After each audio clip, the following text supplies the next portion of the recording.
ललितपुर के जाखलौन थाना क्षेत्र में नाबालिग से दुष्कर्म के मामले में वांछित आरोपी को पुलिस ने गिरफ्तार कर लिया है। पुलिस अधीक्षक के निर्देशन में चलाए जा रहे अभियान के तहत ग्राम जमुनिया निवासी अजय को 14 मार्च को पकड़ा गया। आरोपी को पॉक्सो एक्ट सहित विभिन्न धाराओं में गिरफ्तार कर न्यायालय में पेश किया गया है। ललितपुर के मेहरौनी तहसील के ग्राम कुम्हेड़ी में 1 से 7 अप्रैल तक लगने वाले ऐतिहासिक अंजनी माता मेले से पहले अव्यवस्थाएं सामने आ रही हैं। मेला क्षेत्र में अधूरी सड़क, गंदगी और कमजोर बिजली व्यवस्था से ग्रामीणों की चिंता बढ़ गई है। ग्रामीणों ने प्रशासन से मेले से पहले सड़क, सफाई, पेयजल और सुरक्षा की व्यवस्था दुरुस्त करने की मांग की है।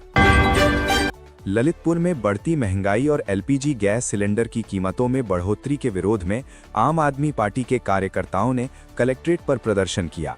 कार्यकर्ताओं ने राष्ट्रपति के नाम ज्ञापन सौंपकर गैस की बढ़ी कीमतें वापस लेने और सब्सिडी देने की मांग की।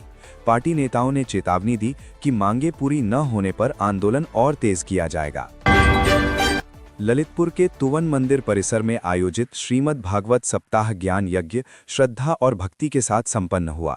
कथा व्यासपीठ से स्वामी बाल भरत जी महाराज ने कहा कि जीवन में भागवत कथा का समावेश होगा तो मनुष्य के जीवन में सत्कर्म होते रहेंगे।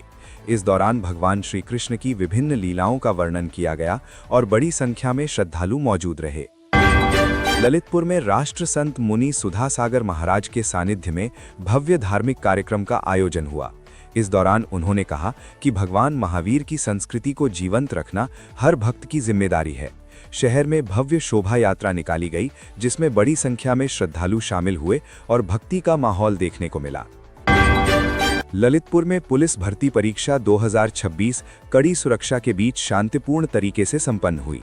जिले के 8 परीक्षा केंद्रों पर डीएम सत्यप्रकाश और एसपी मो मुश्ताक ने निरीक्षण कर व्यवस्थाओं का जायजा लिया।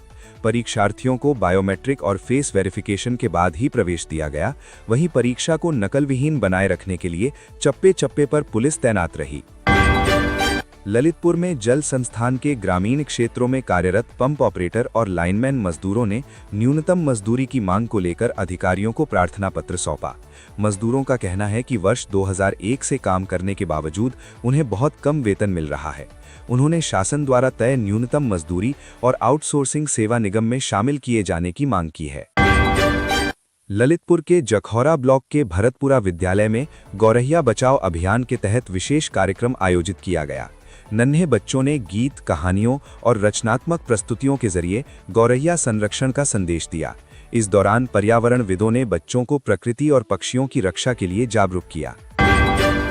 ललितपुर में झांसी मंडल के मंडलायुक्त विमल कुमार दुबे ने कलेक्ट्रेट के विभिन्न पटलों और न्यायालय का निरीक्षण किया। उन्होंने प्रशासनिक व्यवस्थाओं को मजबूत करने और आमजन की समस्याओं का त्वरित निस्तारण करने के निर्देश दिए। साथ ही शस्त्र नवीनीकरण, लंबित वादों के निस्तारण और निर्वाचन नामावलियों की समीक्षा पर भी जोर दिया। ललितपुर के बानपुर कस्बे में पवित्र रमजान माह की रौनक देखने को मिल रही है। मुस्लिम धर्मावलंबी रोजा रखकर नमाज, तिलावत और इबादत में समय बिता रहे हैं। इमाम शाहिद रजा कादरी ने बताया कि रमजान के महीने को 3 अशरों में बांटा गया है, जिसका उद्देश्य रहमत, मगफिरत और जहन्नुम से निजात की दुआ करना है।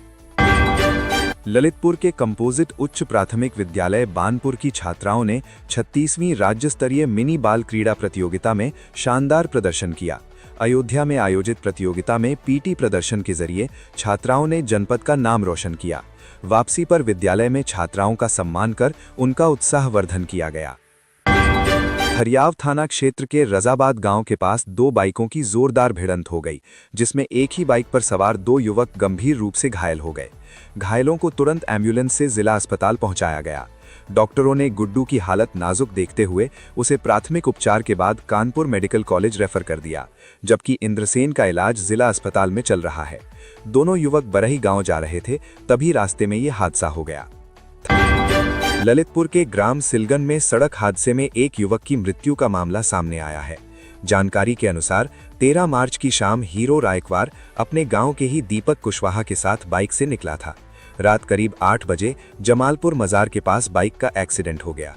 पुलिस की डायल 112 टीम दोनों को जिला अस्पताल लेकर पहुंची, जहां डॉक्टरों ने हीरो रायकवार को मृत घोषित कर दिया।